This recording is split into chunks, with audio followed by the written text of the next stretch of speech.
గణతంత్ర దినోత్సవ వేడుకల్ని పురస్కరించుకొని గ్రామ సచివాలయంలో ఏర్పాటు చేయబడినటువంటి ఈ యొక్క కార్యక్రమానికి ముఖ్య అతిథిగా విచ్చేసినటువంటి గౌరవ సర్పంచ్ గారికి, అట్లానే ఇక్కడికి విచ్చేసినటువంటి మన మాజీ ఎంపీటీసీ గారికి, అట్లానే మన రాజకీయ నాయకులందరికీ, అట్లానే మన గ్రామ పెద్దలకి, మరియు సచివాలయ స్టాఫ్కి, అంగన్వాడీ స్టాఫ్కి, మరియు సెక్రటరీ కార్యదర్శి గారికి, మరియు ఇక్కడికి విచ్చేసినటువంటి స్కూల్ పిల్లలందరికీ కూడా ముందుగా 76వ రిపబ్లిక్ డే శుభాకాంక్షలు తెలియజేస్తున్నాను. ఈరోజు జనవరి 26 రిపబ్లిక్ డే. ఈ డేకి చాలా విశిష్టత ఉంది. ఇది మీ అందరికీ కూడా తెలియాల్సిన అవసరం ఎంతైనా ఉంది.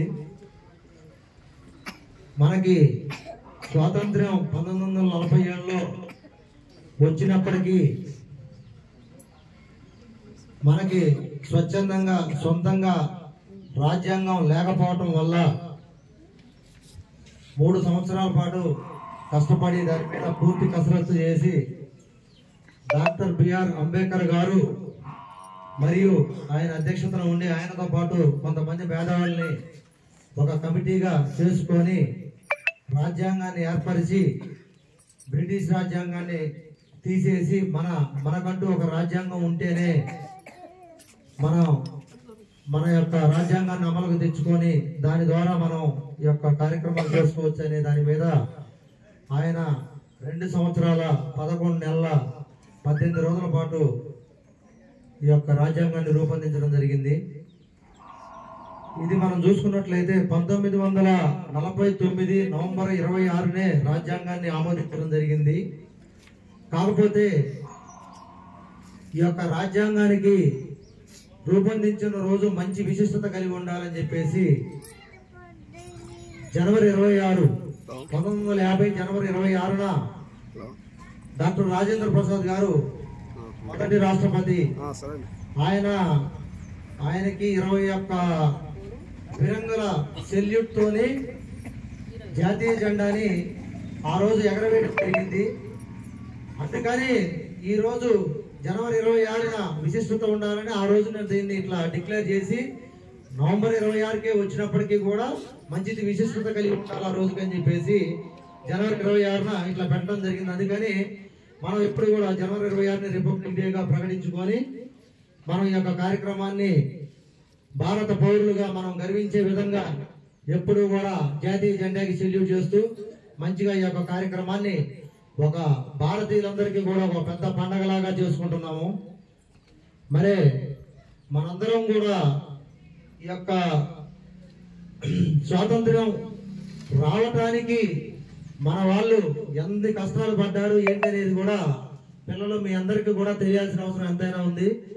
200 ఏళ్ల పాటు మనం బ్రిటిష్ వాళ్ళ చేతిలో మగ్గిపోయి ఉన్నాం. వాళ్ళు వ్యాపార నిమిత్తం మన భారతదేశం వచ్చి మన యొక్క భారతీయుల్లో విద్వేషాలు మత శుచులు ఇలాంటివన్నీ పెట్టేసి విభజించి పాలించి అనే ధోరణిలో వాళ్ళు మనల్ని వ్యవహరించి మన ఆర్థిక సంపదను మొత్తం కొల్లగొట్టి వాళ్ళ దేశానికి పంపించుకొని మనల్ని 200 ఏళ్ల పాటు బానిసలుగా చేసుకొని మన సంపదను మొత్తం దోచుకొని పోయారు.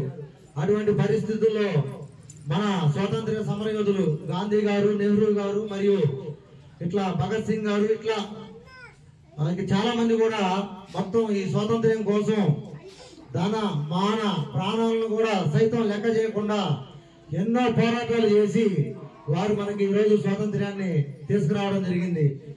ప్రతి భారతీయుడు కూడా గర్వించి వాళ్ళందరినీ కూడా ఇట్లాంటి రిపబ్లిక్ డే రోజున ఆగస్టు 15 ఇండిపెండెన్స్ డే రోజున వాళ్ళందరికీ కూడా మనందరం కూడా గుర్తు చేసుకొని ఖచ్చితంగా నివాళులు అర్పించి అలాంటి మహనీయుల్ని మర్చిపోకుండా ప్రతి ఒక్కళ్ళు కూడా భారతీయులమైనందుకు మనం గర్వపడతా వాళ్ళని గుర్తు చేసుకొని వాళ్ళ యొక్క త్యాగాలను గుర్తు తెచ్చుకొని మనం ఇలాంటి కార్యక్రమాలు గొప్పగా ఒక పండగలాగా చేసుకోవాల్సిన అవసరం ఎంతైనా ఉందని మీకు ఈ సందర్భంగా తెలియజేస్తున్నాను. అట్లానే ప్రతి పౌరుడు కూడా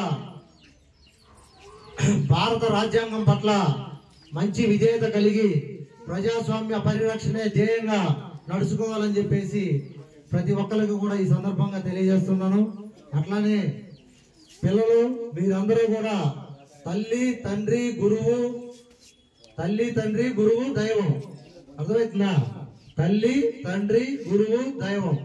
కంపల్సరీగా మీరందరూ కూడా ఇట్లా వీళ్ళందరి పట్ల మంచి గౌరవ మర్యాదల్ని ఇస్తూనే మీ వంతు మీరు మీ తల్లిదండ్రులకు చదువుకొని మంచిగా ఉన్న స్థానాలకి ఎదిగి మన గ్రామానికి, మన రాష్ట్రానికి, మన దేశానికి మంచి పేరు తీసుకురావాలని చెప్పేసి ఈ సందర్భంగా మీకు మనవి చేస్తూ ఉన్నాను. Thank you.